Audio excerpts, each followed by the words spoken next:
Yo, guys, it's your boy Bernard, and welcome back to the Angry Blur podcast, where I'll be discussing everything nerdy that has caught my eye this week, which is not a lot, unfortunately.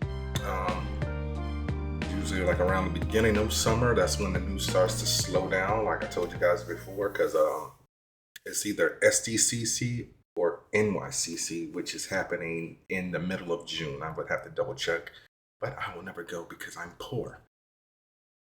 All right, but anyway, let's go ahead and get into the news. First things first, I have to give a rest in peace to Tom Kane. So, Tom Kane was a voice actor. He started doing it professionally at the age of 15. You might know him from several movies and TV shows. He was the, what's the name of the professor from Powerpuff Girls? Because I didn't watch Powerpuff Girls, so I really don't know. I'm looking it up right now. Professor Utonium. He was also on Cow and Chicken, the Angry Beavers, the Incredible Hulk series. He provided the voice of Doctor Doom on Spider-Man the Animated Series.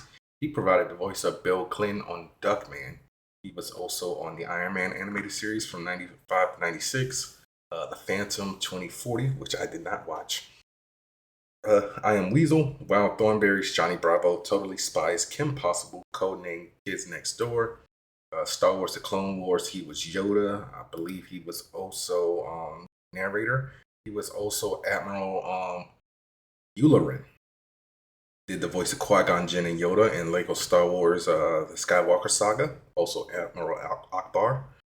He provided the voice of Magneto for Marvel Future Revolution. Yoda in Star Wars Detours. He was the second voice of Woodhouse on Archer. He also provided the voice of Hans Hessler. He was Captain Amos in Star Wars Squadrons, which I need to get back on. Provided voice work in Ghost of Tsushima, something called Alpha Omega, Magneto again in Marvel Ultimate Alliance 3. James Gordon in Lego DC Supervillains. Several voices in Call of Duty Black Ops 4. One of them was Dr. Cornelius Purnell. He was the voice of Loke in Fortnite. Takeo Masaki in Call of Duty Revelations and Black Ops 4. Several voices in Star Wars Episode 7, The Force Awakens. He was the narrator in Fat Princess Adventures. But you can just literally just go down his filmography and just look at all the voice work he's provided over the years since the age of 15. All right, so unfortunately, he passed away from complications of a stroke at the age of 64. Craig McCracken, who was the creator of the Powerpuff Girls, gave him a nice tribute, which I'm going to read now. So he said, thank you, Tom. Your warmth, heart, and humor resonated through your astonishing voice and brought so much joy to many lives, especially mine. Love to your family. Love to you and your family, my friend. He also said, I grew up without a dad, so it was important to me that the girls had the best one I could give them, and that was Tom. Like, I never watched the Powerpuff Girls, but that hit me in the feels. Yeah, rest in peace to Tom Kane. Let's go ahead and get into my first story, which is regards to PlayStation. So, if you are a new PlayStation owner and you did not sign up for PlayStation Plus before the 20th, your price has gone up $1. So you went from $9.99 a month to $10.99 a month. I don't know when that's going to roll over to affect people who've had PlayStation Plus for a decade and some change, but it's going to happen probably by the end of the year. But this was a bit of news that caught my eye, and it doesn't really affect me because I've had a a PS5 for maybe 5 years. When the hell did I get my PS5? I would have to look at my photos. I think I got it in 2021. Matter of fact, I'm gonna look real quick because that's gonna be one of those things that annoy me. And survey says June 24th, 2021. I'm coming up on my 50th anniversary. But anyway, PlayStation fans have launched a new class action lawsuit in an effort to claim refunds after Sony initiated price hikes for the PS5 in response to the tariffs. So yeah, if you didn't know, I don't know how you didn't know. I've told you both times that Sony has marked up the price of the PS5, and I think Xbox has done it twice as well. And now the Switch 2 is going up. What was it? June 1st, July 1st, something like that. I gotta buy one before it goes up. I think like $75. So yeah, this is the Walker et al. V. Sony Interactive case that was filed in the U.S. District Court in the Northern District of California on May 6th. So plaintiffs Amory Walker and Bryce Foster Coors claim that consumers are entitled to compensation after the console manufacturer received a substantial windfall following tariff policy enacted by obviously President Trump last year. And I do believe everybody who is a major corporation did receive a tariff kickback. Like even Walmart is lowering their prices because they got money from the government um, for the tariff price hikes. So yeah, the class action suit hinges on the belief that a double recovery windfall that Sony is set to receive should be passed on to the everyday buyer who purchased a PS5 post price hike. So basically, if you bought a PS5 uh, before the tariff price increase in what was that, like summer, I want to say, of 2024, you won't get it. But if you bought one after that, you're gonna get it. So yeah, I mean, this might also hit Microsoft and Nintendo as well, because those are corporations that will be getting refunds back from the government due to the tariff price hikes. Also, my next bit of news as regards to PlayStation is PlayStation is going to be doing a state of play on June 2nd, and it will include a look at Wolverine. So hopefully, this isn't notification of a pushback in the release of the game, because I want to play Wolverine. Like I'm getting ready to run back all the Insomniac Spider-Mans as soon as I get off of this recording. So it says State of Play returns Tuesday, June 2nd, with more than 60 minutes of updates, announcements, and gameplay reveals from top studios around the world. To kick things off, you'll get a closer look at what Marvel's Wolverine.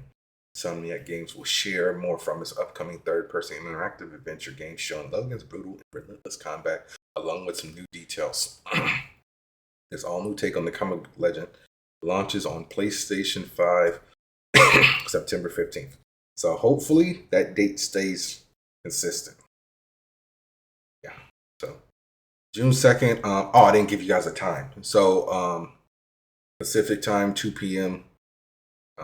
Eastern time, 5 p.m. What is CSET? Central Eastern Standard Time, I guess. 11 p.m. I've never heard of CSET. Looking that up real quick. Oh, Central European Summertime. Okay.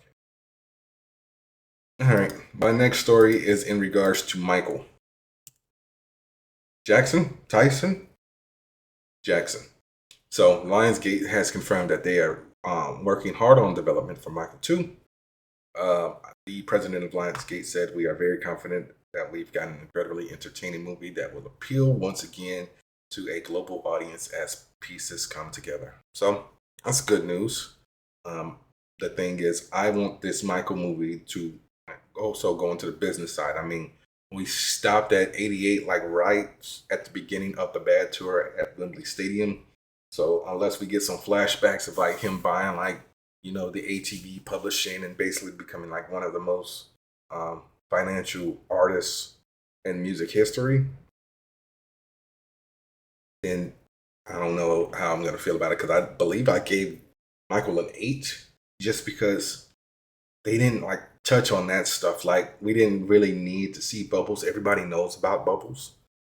I would have liked to actually see like more of like the songwriting aspect of Michael and things like that. We saw a little bit of it, and like I said, like I really wish we would have gotten more. Like this is honestly a movie that it probably should have been like 4 or 5 parts, maybe 3. 5 might be pushing it. Like you could have just did a whole movie on like on the Jacksons and everything. Like they didn't touch on like the Music and Me album Michael did as a child. Like he did 3 solo albums as a child before Off the Wall even was a thing.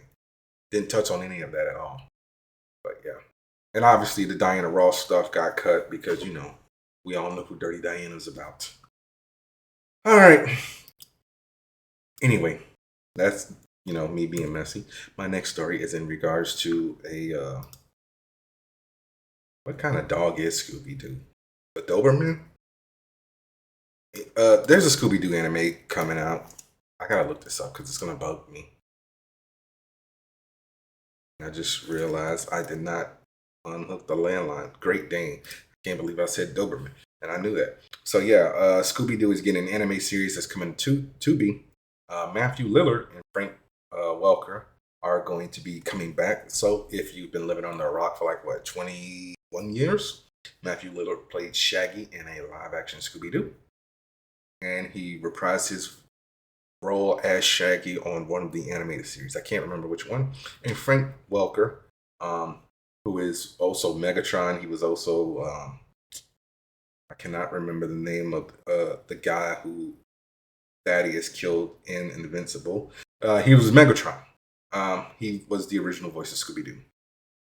So yeah, Variety reports that Scooby Doo's voice actors Frank Welker and Matthew Lillard will star in Yokoso Scooby Doo. So I don't believe there is a release date on this just yet, but the synopsis is while visiting Japan on the ultimate foodie adventure, Scooby and Shaggy unwillingly unleash hundreds of mythical monsters that are causing trouble across the town. With the help of Scooby's uncle Daiseku Do, along with new friends, a magical girl Yumi and a gadget whiz Takumi, the group embarks on an all-new mystery filled with monster chasing and fun chaos. So I was like, hold on a second, what's going on? Because they're driving the mystery machine, and there's 2 people. Because I just saw the image at first, along with Shaggy and Scooby and another dog. I'm like, wait, that's supposed to be like Scrappy, and that's supposed to be Velma, and did they make Fred black? Oh Lord, they're gonna piss off the racists. But nope, that's not the case. So we had 2 new people joining the crew as they travel about Japan. I might check it out. I like Tubi. Um, I guess well, everybody's issue is it's free, so there's no ads. There's no way to buy ads, ad free plans. So yeah, I will definitely check that out. All right, my next story is in regards to Marvel as a whole. So Brad Winderbaum, who is the head of Marvel Television, has been promoted to the head of Marvel Television Animated Comics and franchise. So I guess Dan Buckley is stepping down as the head of comics, and they're just giving Brad Winderbaum that whole like thing. But apparently, CB Cebulski will remain the editor in chief of Marvel Comics. They also hired somebody named David Abdo, who will report directly to Winderbaum as well as CB Cebulski. So press release came out and said Brad's exceptional creative leadership and David's deep experience in operations and digital innovation will be a powerful pairing as we begin building out the next 90 years of Marvel comic book legacy. So that was actually Kevin Feige. She also said Brad brings a proven ability to lead creative teams and craft ongoing episodic narratives that resonate with our fans around the world, while David offers a strong track record of operational excellence and strategic growth. And I'm excited to see what they'll be able to do together. So, got no problem with Brad Winderbaum. My only problem is this. Don't do the whole MCU synergy thing. I don't want things that happen in the show or movies to reflect over to the comics because it's never a good deal. Like making Miss Marvel a mutant when she was an Inhuman for like a good decade or so since she's been introduced in the comics. Like Miss Marvel can't even keep a book anymore because of that decision. So it's just like, don't go around making changes to benefit the television side and ruin the comic book legacy that's been around for How long has Marvel been around? I think this is the 90th anniversary of Marvel Comics. This year, if I'm not mistaken. But yeah, that's my only thing. Don't mess up the franchises. Anyway, I am going to take a break. I'm going to drink some more of my cherry limer that I got here. Y'all can listen to this W ad. I'm going to be right back because I also need to go unhook this phone before it starts ringing. See you in a minute. This episode is brought to you by Dubby. Dubby gives you focus and energy without the crash and jitters. It has no sugar, fillers, or artificial dyes. Mix 1 packet or scoop into 8 or 12 ounces of water. Stir or shake well. Some powderiness is normal, and it has all the important vitamins. So this has vitamin C, B3, B6, and B12. And it's made from coffee fruit extract. So drink it and go conquer a task. And go to debbie.gg and use my promo code AngryBlurred10 at checkout to save 10% on your order. That's debbie.gg with promo code AngryBlurred10. In a minute. All right, I am back and refreshed. So, as we know, Masters of the Universe is coming out in about a week and a half or so. And Travis Knight, director of the movie, also directed Bumblebee, was talking about the reasoning behind Skeletor's new voice. So he says, for me, Skeletor was one of the most iconic villains of the 80s, and it was because there were a variety of factors. I think most villains at the time, they looked cool, or they were scary, or they were funny, or they were just intimidating. Skeletor was all of those things, so it was a really interesting combination of things. Now, the origin of the Alan Oppenheimer voice was that they made this cartoon for kids, and he looked scary. So they needed to find a voice that was not quite scary. So they purposely came up with this silly, comical, nasy voice that took the edge off the Skullface character. So when I was speaking with Jared Leto, we recognized that we wanted to honor all those aspects, including the distinctive voice and an interesting laugh. But we did not want to engage in the mimicry. We did not want it to be him doing an impersonation of Alan Oppenheimer. It's important for him to get the voice right. So there was a lot of exploration to figure out, okay, what does Skeletor sound like? So ultimately, we arrived at this, which I love because I think it has menace, it has theatricality, which was always a part of Skeletor. He was always putting on a show, but then being disappointed when he didn't get the response that he wanted. Ultimately, he's a very insecure man that becomes part of this, and that becomes part of his character. He's also a power-hungry man who's deeply insecure, and that was a fun thing to dive into and figure out how we could dramatize that character. He is fun. He's incredibly fun to watch. He's scary. He's horrible, but he's really, really entertaining. So I'm very excited for this movie. And, they had the premiere last week, and I've just been keeping an eye on this stuff. Not like I don't think they did a live stream, but just like looking on social media, and Jared Leto wasn't at the premiere. Also, like all the press junkets and everything, I'm not seeing Jared Leto at all. Hell, I'm seeing more Dolph Lundgren. Shout out to Dolph. And him finally being cancer free. He's doing more promo for He-Man and the Masters of the Universe, and he ain't been in the franchise for 40 years, unless he has a cameo on this one that I don't know about. But yeah, so I get it. Jared Leto is a divisive individual. Especially with the sexual abuse allegations. But I always say allegations are allegations because these allegations have been around for like 2-3 years. And nothing has been proven yet. I'm not saying don't believe the allegations, but I'm just saying unless like when is he going to court for this stuff? Like he can't even go out and promote a movie he's in. And I also feel like, Jared Leto being a little bit too method as far as a method actor goes. Like, didn't he send like Viola Davis a bunch of rats or something when they filmed Suicide Squad? Yeah, don't do the method thing anymore. And I think he's easing up on that because I don't think he went full Peter Weller and RoboCop Call Me Robo on the set of Tron Ares. I would have to look at the bonus features to see if there's like a behind the scenes featurette of him like Call Me Ares or anything like that. But I really hope the movie is good. and that's actually going to get me into my next story, which is trailer reactions. So what I'm going to do is I'm going to talk about He-Man first. This trailer looks good. It shows a little bit more of Eternia. We don't really focus on the real world. I think there's like one little clip in that trailer. And honestly, I really can't wait to see it. Like, I did not really grow well watching the He-Man cartoon. So my introduction into He-Man was the movie starring Dolph Lundgren and Frank Langella. It used to come on TV all the time. And James Tolkien, who was Principal Strickland in Back to the Future, he was in there as well. Um, and obviously, I watched Masters of the Universe Revelation and Revolution because I believe me and Samir reviewed both. I know we did Revelation. I don't think we did Revolution because by then I fired his ass. I can't remember. Anyway, so yeah, what, June 5th for that one.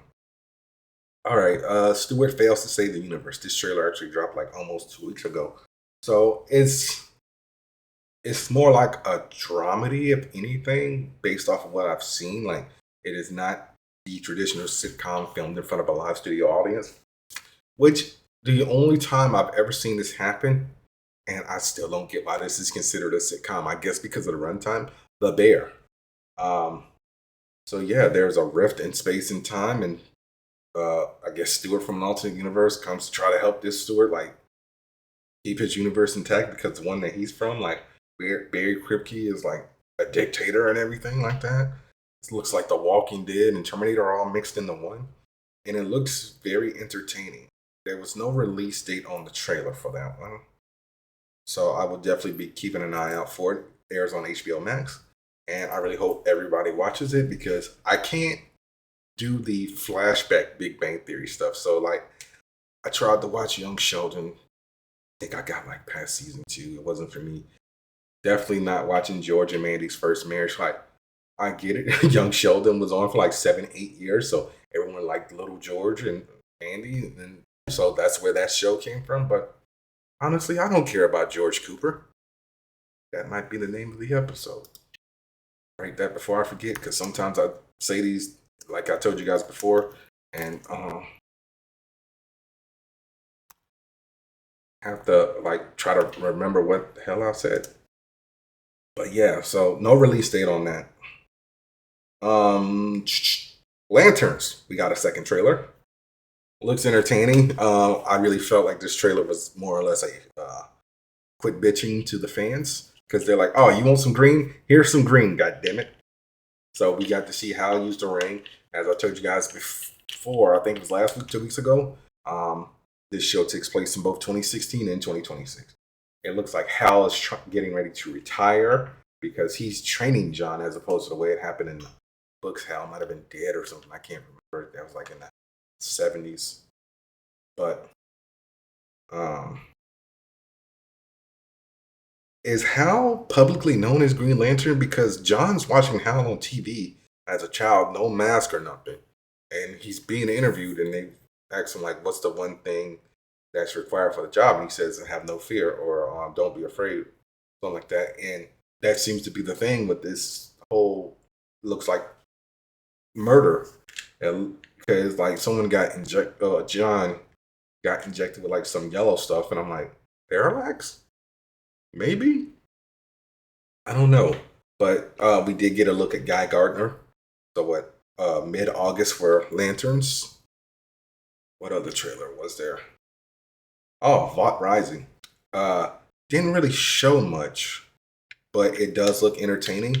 I am glad. I can't say I'm glad because, I mean, what am I talking about? I'm tripping. I was gonna say I'm glad they're not going the full Captain America route with Jensen Ackles' character. They're not. So I'm glad that they aren't doing a CG Jensen Ackles on someone of a skinnier framed body, because I don't really know the deal with Soldier Boy, but outside of the TV series, I really do need to start reading those comics.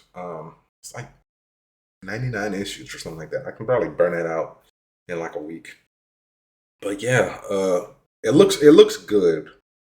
Uh, I was looking at the comments on Instagram, and they're like, "Who do you think the good person is in the group?" I'm like, See the bomb site or the aqua guy, whose name I can't remember at the moment.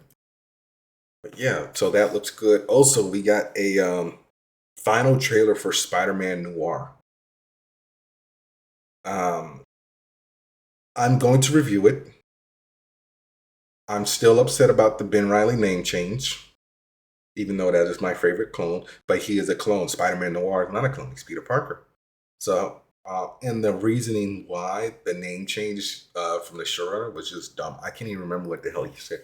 He was basically like, "Oh, Peter Parker is more geared towards kids and whatnot, and this show is very adult, so we can't have an adult Peter Parker." But yeah. So May 27th for that one. I don't know if I'm gonna watch it in black and white or color. I might start black and white, see how I feel about it.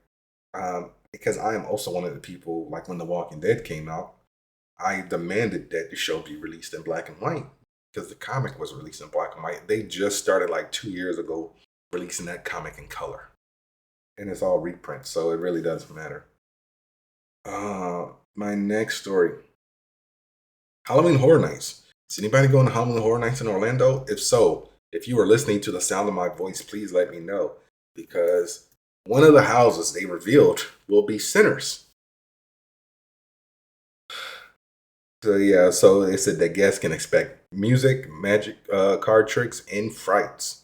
Um, so they said the terrifying Halloween Horror Nights house will transport guests back in time to the popular juke joint, but they will quickly realize that nothing is as it seems.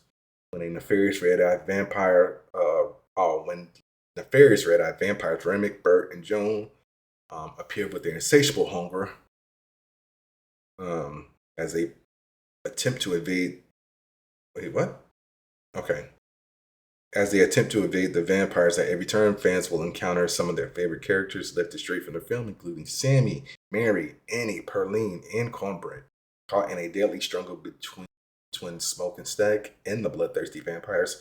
Guests must survive the night because the terror will only relent once the sun rises.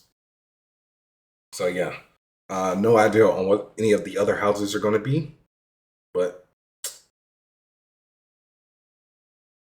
I. When was the last time I went to Halloween Horror Nights? That had to be like 2022. Let me look at my notes. I mean, not my notes, but my photos again. Orlando. 109 photos in Orlando, and none of these are helping me. 2022. Yeah. When that girl I was dating decided to waste my time and like, hey, I'm not attracted to you, but yeah, I'll let you take me out and whatnot. Yeah, that's the story of my fucking love life, right? So yeah, I honestly cannot wait to. I don't even know why I'm capping. I'm probably not gonna go more than likely. All right. Anyway, my next story is in regards to Superman Man of Tomorrow.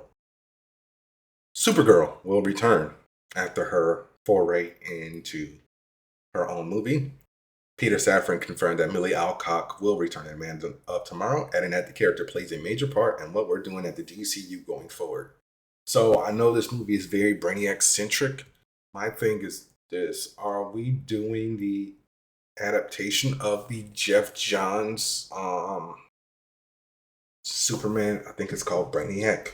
I think the arc is just legit called Brainiac that Gary Frank wrote, and it was adapted into an animated movie, which is on my shelf. I was thinking about going to grab it, but I'm not going to grab it because I don't need to edit out the dead air. It's called Superman Unbound. You guys can check it out. Matt Bomer from White Collar provided the voice of Superman because they did not want him to be Superman because he is a gay man. Molly Quinn was Kara Zor-El. Stana Katic from Castle was Lois Lane, John Noble, who I was just fighting, who's Scarecrow in the Batman Arkham Knight game, was Brainiac. Alexander Gould was Jimmy Olsen. But yeah, check this out. I believe it's on HBO Max. It should be on HBO Max, but it was a good game. I mean, I'm not a good game. It was a good movie. Check out the comic as well. Go to your local comic book store. If you have a library card, download the Hoopla app. You can get comics on there for free. But yeah, check that out. All right, and now my last story is in regards to um, something we all grew up reading. I don't know how many of you were fans of them, but Netflix got into the foray, and that's Choose Your Own Adventure books. So Radio Silence. What is the name of those guys? Tyler Gillett. Tyler Gillett. I was close, and Matt Bettinelli Open. They are going to be doing a choose your own adventure movie. I'm not sure how this is going to work. Um, they announced that this is going to be the next project after the fourth Mummy movie. How many Mummy movies are there with Brandon Fraser? That's Mummy Returns, Tomb of the Dragon Emperor. Is that it? Is there only 3?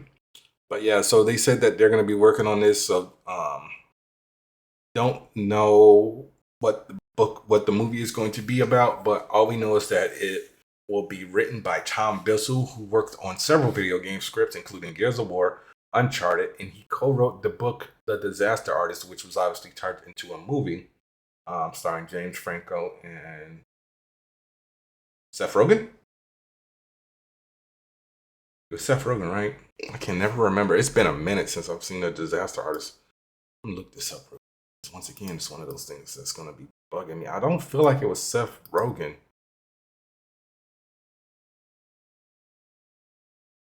It was Dave Franco. It was his brother. But yeah, Tom Bissell also wrote the final 3 episodes of Star Wars Andor. So yeah, I don't know how that's going to work. If it's going to, it'll work if it goes to streaming. But as far as theaters go, how would that work? You need to make that make sense to me. I don't know, but I'll check it out. Radio Silence doesn't miss. Check out Screams 5 and 6.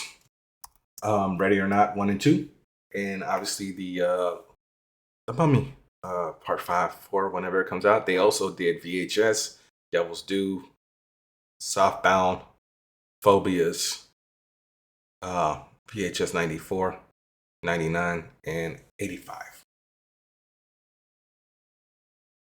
I feel like they did something called found footage, the making of the Patterson project, which was it's like a mockumentary. I don't know what the hell Vertical is, and it is the 4th Mummy movie. I'm tripping. So yeah.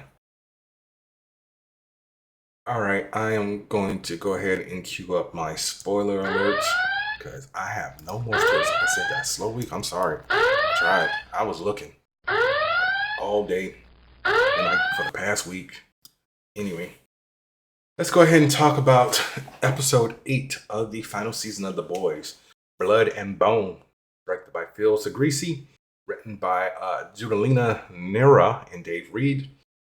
The Boys bury Frenchie as Homelander prepares to a national address proclaiming his divinity from the Oval Office.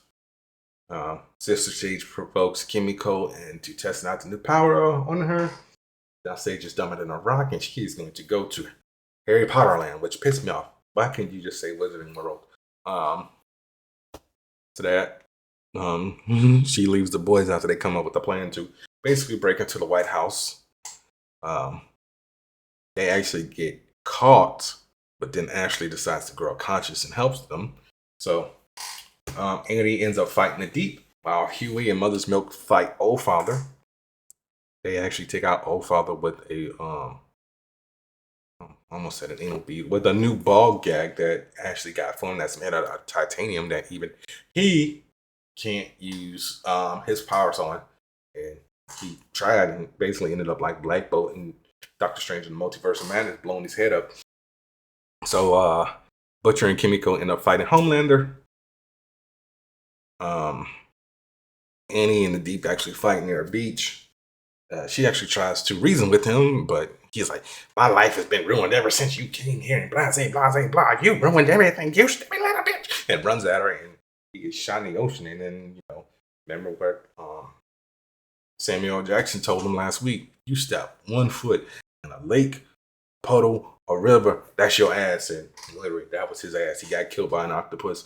The only thing I did not like about that scene was it felt like they were kind of making fun of Sandra Bland, but I might just be overthinking it because they brought back Ambrosia with all the fish, squids, octopi, whatever, saying say her name. Anyway, um, Ryan shows up to the fight and helps Butcher restrain Homelander, while Kimiko, who cannot channel her anger to, use her nullifying powers, uh, basically sees a glimpse of Frenchie, who basically tells her, "Don't lead with hate, lead with love, and don't backslide into what you were before I met you." So they end up actually neutralizing everybody. So Kimiko takes out Ryan's powers, Butcher, and Homelander. Homelander begins to beg for his life. There he says, if you want me to, I'll eat your shit. I'll suck your dick, whatever, blah, blah, blah. Butcher puts the crowbar through his face after pummeling him a few times for Frenchie and kills him for Becca. All on live TV. Ashley eventually gets impeached. Stan Edgar once again becomes the CEO of Vought. Everybody goes off and tries to have a happy ending, and Ryan tells Butcher, "I'm not going with you, bro. You suck." And basically the last bit of Becca ends up dying because Tara dies in his sleep. And that drives Butcher over the edge. He goes back to Vought HQ. He gets ready to unleash the virus. Him and Huey fight, and Huey kills him. Everybody's at Butcher's funeral. And then they all go their separate ways. Kimiko goes to Paris, like her and Frenchie were planning on. Ryan takes in MM, like Butcher asked him to in like season 3 of The Boys. People tend to forget that. MM also remarries his wife. Huey opens an electronics store. And him and Annie are expecting a baby by the name of Robin. And they are still doing superhero work. And she goes and flies off to go help with an accident. So yeah, I thoroughly enjoyed the series finale. The season obviously had a few like missteps that everybody was very critical of, and my whole thing is, if you have a problem with the way a show is written, how about you fucking go to school and become a guy, learn how to write scripts. Okay, writing is very hard, and everything is not going to always end perfectly. Like, I saw somebody like, "Oh, why didn't Kimiko get cut in half?" When Homelander lasered her, because he wasn't focused. Like, he has to be. It was like literally just like a blast. That's it, to push her back. It wasn't a concentrated like direct shot.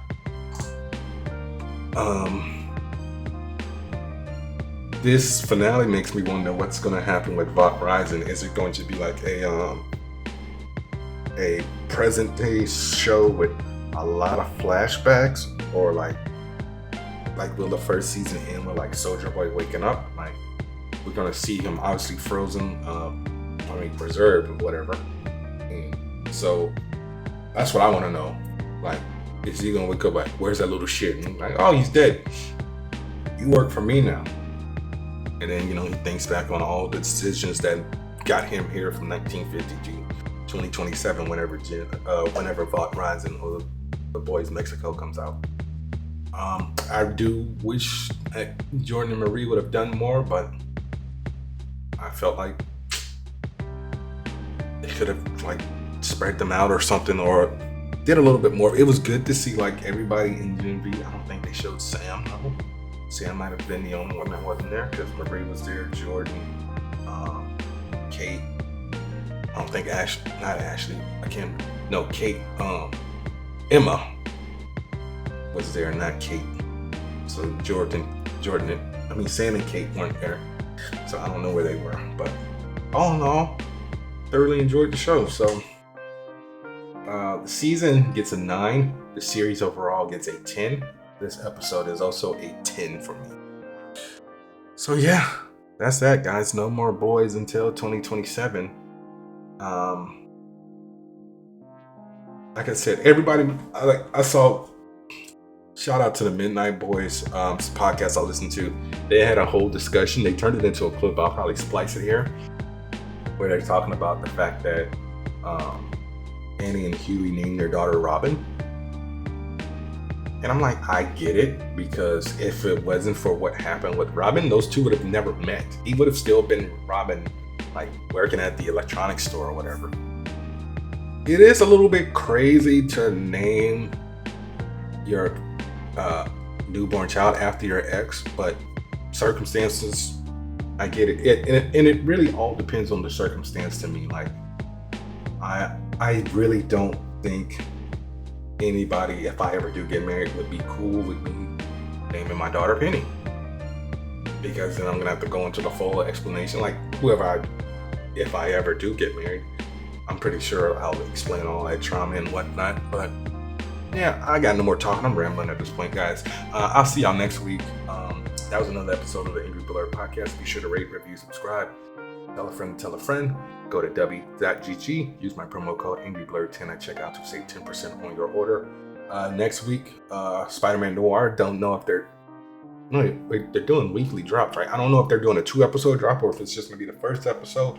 And Mandalorian and Grogu. So yeah, peace out. What Rise comes out. We haven't talked about it in detail.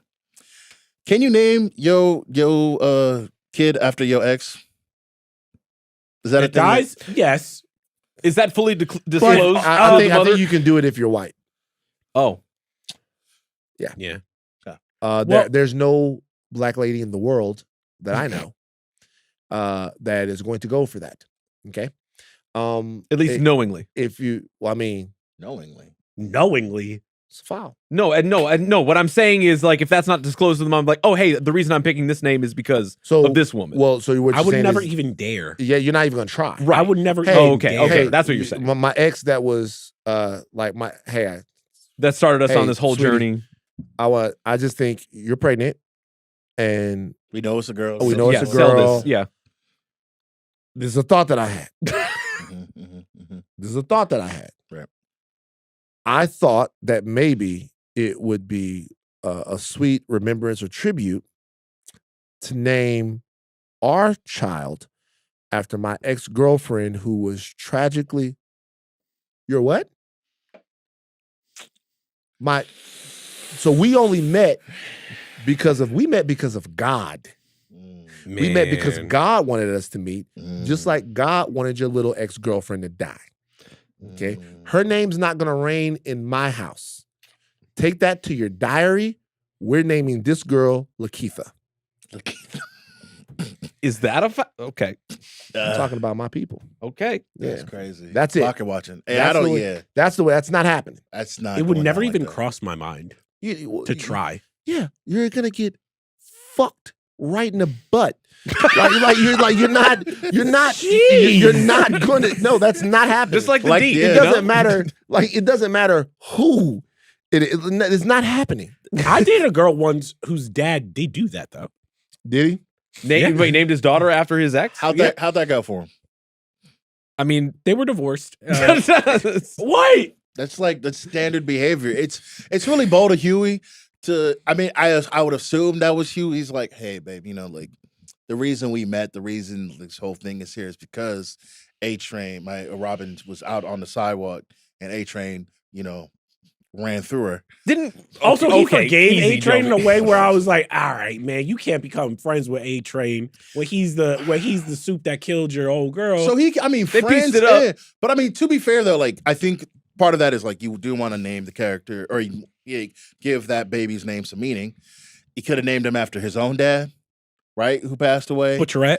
You can't name a Butcher. Butcherette. You can't name the baby Wilhelmina. Butcher. There's no way Starlight's going for that. Can I tell you something though?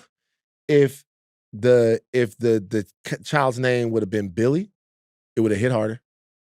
That would have been If it's a little girl, if it would have hit harder. Because I tell you straight up, like I said, white people will go for that. Oh, we named everyone. My man, I'm not gonna name this person, but like when one of my homeboys, he was having a son, and they wanted to take the middle name of the son and make it the wife's maiden's name. Okay. Like Wife's her maiden name. Okay. Well, they wanted to take the middle name of the son, and maybe not the maiden name. They wanted it to be the name of like her dad or something like that. Yeah. Okay. And everybody's sitting around. I'm in for this conversation. My homeboy goes, "No," and they were like, "What?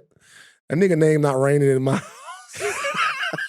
I said, "Dog, Yo, like, bro, hold on a second." He was like, "No, we're not doing that." I was like, "What?" He's like, "Hey, I'm not letting another man name rain in my house." And her mom was there. I was like, "Dog, wow, hey, bro, like chill." He's like, "Hey, chill, nothing.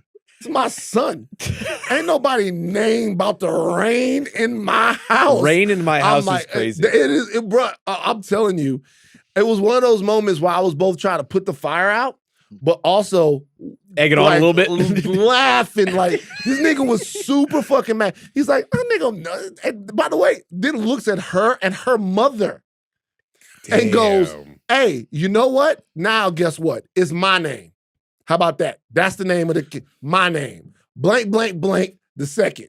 That's is my name now." Then another man grabbed his keys, was like, "Y'all want another man named the Ram?" Like, "Hey, bro, let's get out of here, man." All right. How'd that That relationship was go? funny. They still together?